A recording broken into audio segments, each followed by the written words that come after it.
Hello, friends. This is Dave Hurwitz, executive editor at ClassicsToday.com, here with 100-year symphony sampler, 1780s to 1880s in this particular case. This is a new series in which we're going to take one particular genre, symphonies, overtures, concertos, ballets, oratorios, operas, you name it, overtures, suites. We'll figure it out as we go, and look at them 1 century at a time. This allows beginners to put together a very useful playlist of major works covering the period in question, and more experienced people to have a chance to enjoy the evolution of the genre over time. I think we're going to come up with some rather nice lists of things for you to listen to. It's a great way to organize your listening experience over time. I mean, not just because we're covering things over time, but because you'll be able to sample iconic works and hear the differences and similarities within a particular genre of music, classical music. Great music. So let's just get started, shall we? We have 10 symphonies. Each list is going to have 10 works. That's right, 10 works, covering the 100-year period, 1780s to 1880s. Now, this is a particularly juicy century in the evolution of the symphony because it goes from the period of high classicism, the great iconic classical period when the first major symphonies were composed, the ones that we play all the time that entered the repertoire. And then it ends with the climax of the Romantic nationalist movement and the dawn of the modern period. So all of the juicy stuff here, I mean, you're not going to believe how many great works we stuff into this period in just 10 symphonies. The first is Haydn. We have to begin with Haydn. The universe begins with Haydn. The symphony begins with Haydn. Actually, it began much earlier. There were lots of composers writing symphonies in the classical period, and hundreds of them. Hundreds, zillions, billions of them. But Haydn's are the ones that matter. They're the ones that establish the form. He's the guy. And we start with perhaps not the most obvious choice, which is what's sort of fun about this. I can always throw something in there that you might not have expected initially. Haydn's Symphony No. 86 in D major. Now, this is not one of the ones with a nickname like the Surprise or the Drum Roll or the London or the Farewell or, there are all these famous Haydn symphonies that have nicknames. This is one of the 6 symphonies that he wrote for a concert series in Paris. And they are important. He wrote it in the middle 1780s. And it's really, really important because these are some of the first symphonies that were composed to commission for a large orchestra in a series of public concerts. In other words, what we normally think symphonies are for. Hitherto, most people who wrote symphonies, at least in Haydn's era, wrote them for their local visiting monarch type person or their employer monarch type person, and they were performed by private orchestras in small surroundings. But here Haydn was writing for a big orchestra, 40 violins, supposedly, conducted by the Chevalier de Saint-Georges, was another sort of important figure in the period. And so these are, in a sense, the first major modern symphonies, like symphonies that we understand what symphonies do and the purpose for which they were written. And number 86 is considered by many to be the greatest of the batch. It has trumpets and timpani and horns and woodwinds and it's grand, and it is absolutely gorgeous, full of wonderful ideas. And the most amazing thing about it is the slow movement, the Capriccio Largo. The Capriccio, when Haydn writes Capriccio, very interesting things happen. It begins with a gesture. Dum, bum, bum, ba-da-da. Just like that. It's that gesture. It's a doorway that opens onto a magical world. You never know which way this doorway is going to open. Every time you hear it, it's different. And it goes in a slightly different direction. It's just an amazing, amazing movement of great stillness and spirituality and transcendental beauty that, you don't really think about until much, much later music, because the romantic composers, the later composers, were so self-consciously trying to be, spiritual and whatnot. But it all began here. And this is one of those movements where it started. So listen to it carefully. And then the rest of it is just a joy from beginning to end. So it's just wonderful. Next, Mozart, of course. We have to do Mozart, his last 3 symphonies, which were written for reasons nobody knows. That's what makes them interesting, of course. It makes them, sort of mythological. Because Symphony No. 40 in G minor is the iconic Mozart symphony. Da-da-dum, ba-da-dum, ba-da-da-da-da-da-dum, ba-da-dum, ba-da-dum, bum. You know it. You've heard it. It's dark. It's pathetic. Pathetic in a good sense. It has pathos. It has this sense of hand-wringing anxiety throughout almost the entire work. And it ends in a minor key. It does not have a typical happy ending. It's really, really what Mozart was all about. The kind of thing that caused later generations to value him as the forerunner of Romanticism, that emotional immediacy and the beautiful, long-breathed lyrical tunes. Absolutely gorgeous. Gorgeous, gorgeous music. Then we have to do a Beethoven, of course, because he pops up in this period. And I chose Symphony No. 7.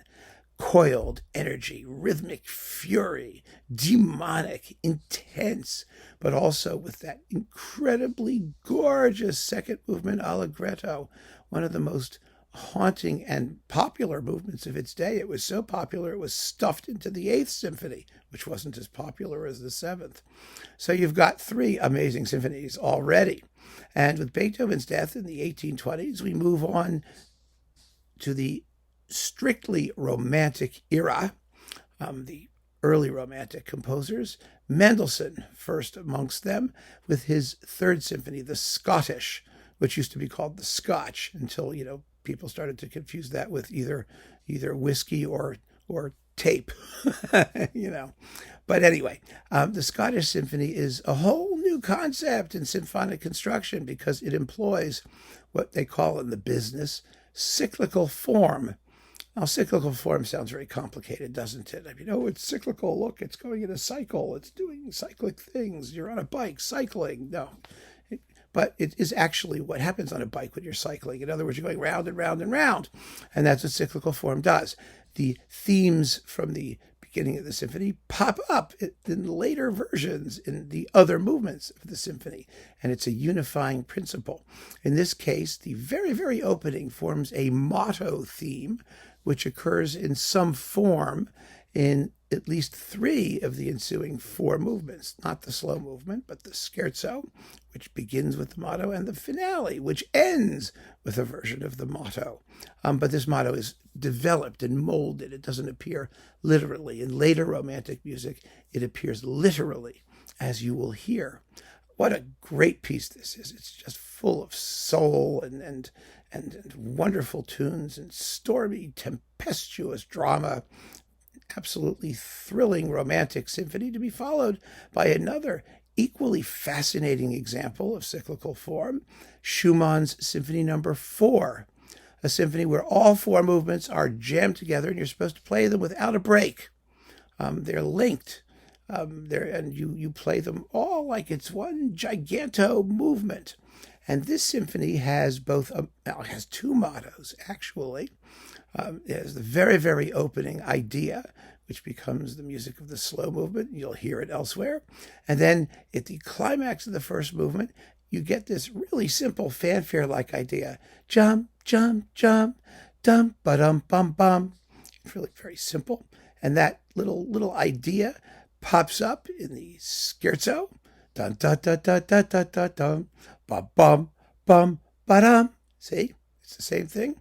And then the finale, after this gorgeous introduction with fanfares and brass and all kinds of stuff happening, it's the main theme of the finale is the motto, jump, jump, jump, dum, ba dum, bum, bum.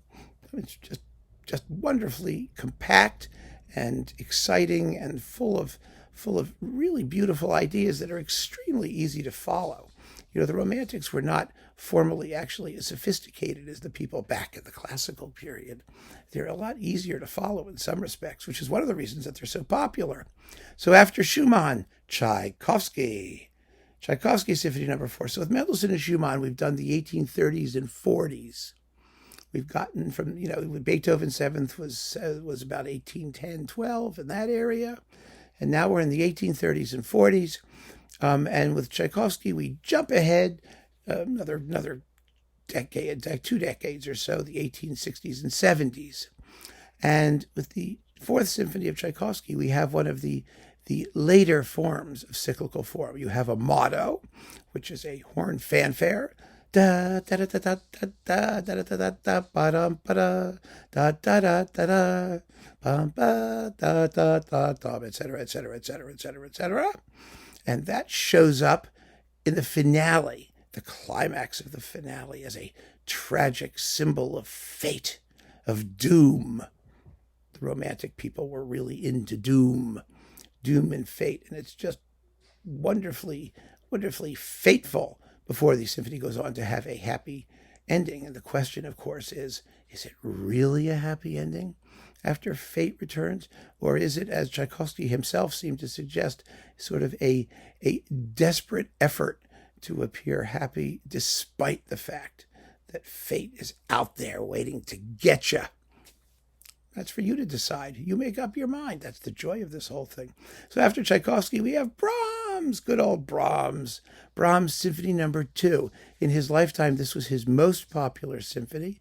It's a mostly sunny symphony. It's in the key of D major, which is a wonderful key for violins. It makes your strings sound beautiful. And this particular symphony has in the first movement a second theme, a second subject, as it's called, that sounds a lot like the famous Brahms lullaby. Da da da da da da da da da da da da da da da da. It's like it does the Brahms lullaby thing, although it isn't the actual Brahms lullaby. That's actually a song by Brahms. That's why it's called the Brahms lullaby. Get it? So the second symphony is mostly cheerful, but with lots of half tints. When Brahms wrote it, he said it was very dark. He was going to have it printed with a black border because it was so dark.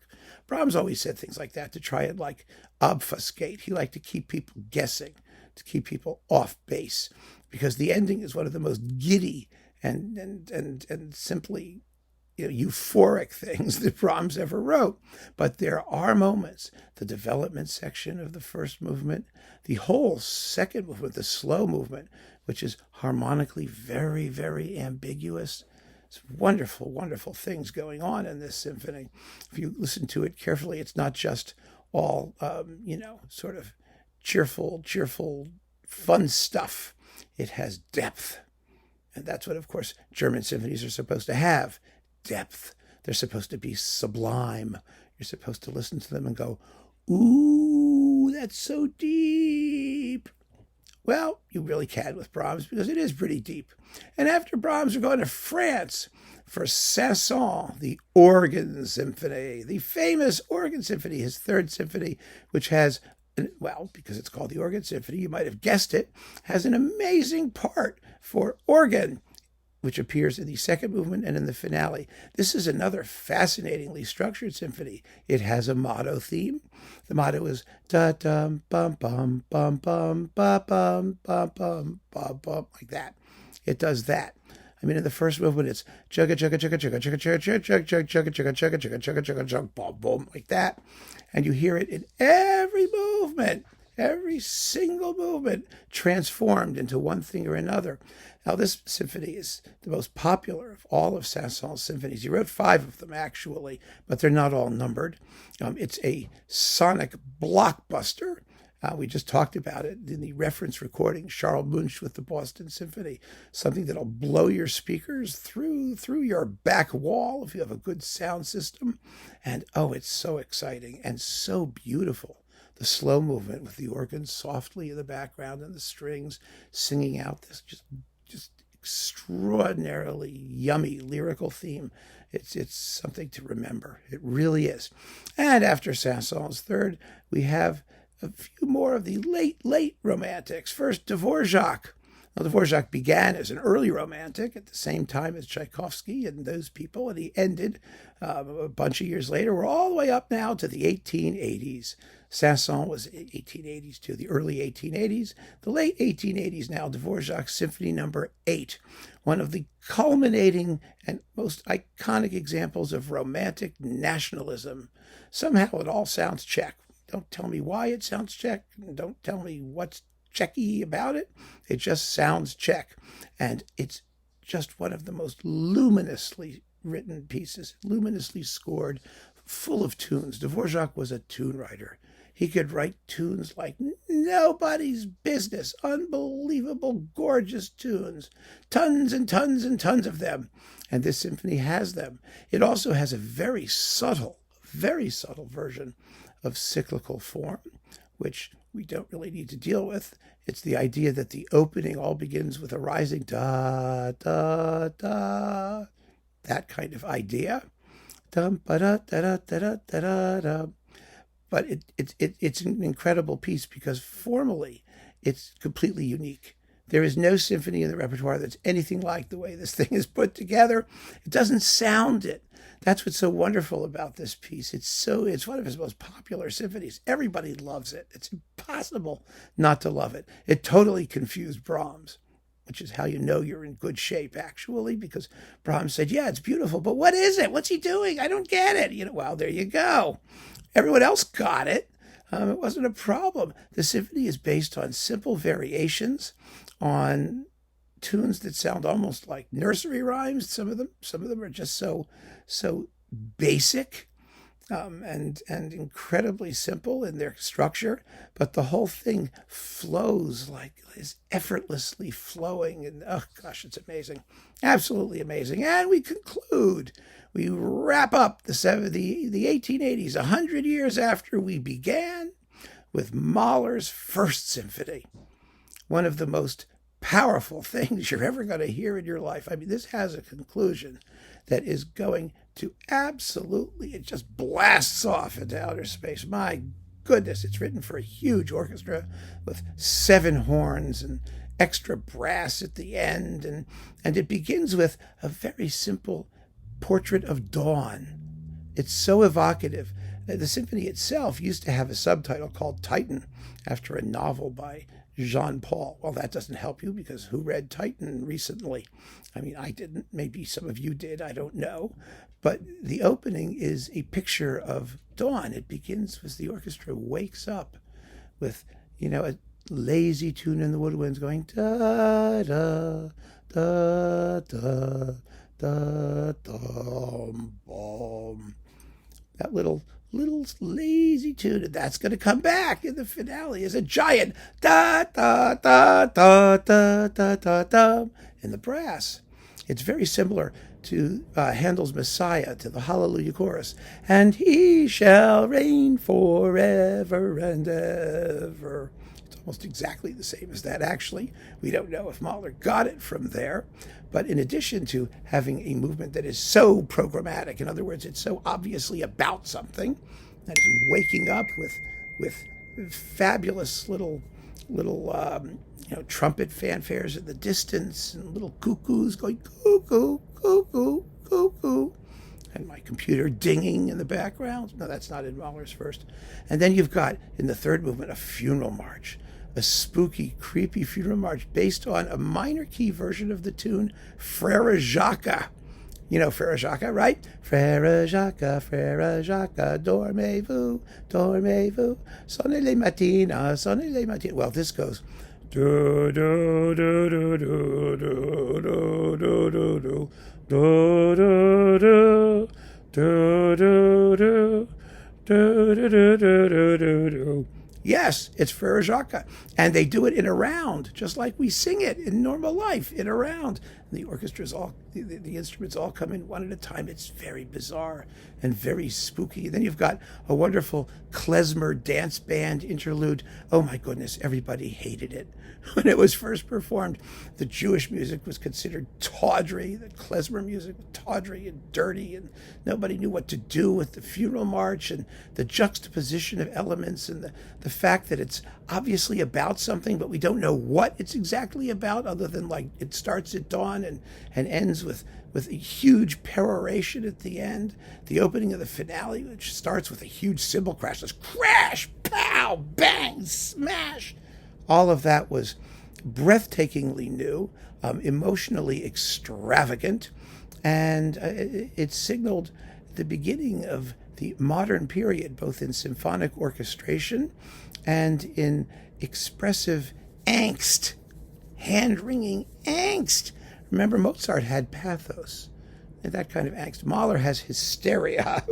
It's a totally different version of a similar concept, but it wins its way to a victorious conclusion, and with that, we come to an end of an entire century of symphonic progress and evolution from the 1780s to the 1880s. So set it up as a playlist for yourself, and take your time, of course, getting through it if you'd like. If you have a long trip to take, this is a wonderful way to organize some playing time that'll get you from point A to point B, and keep on listening.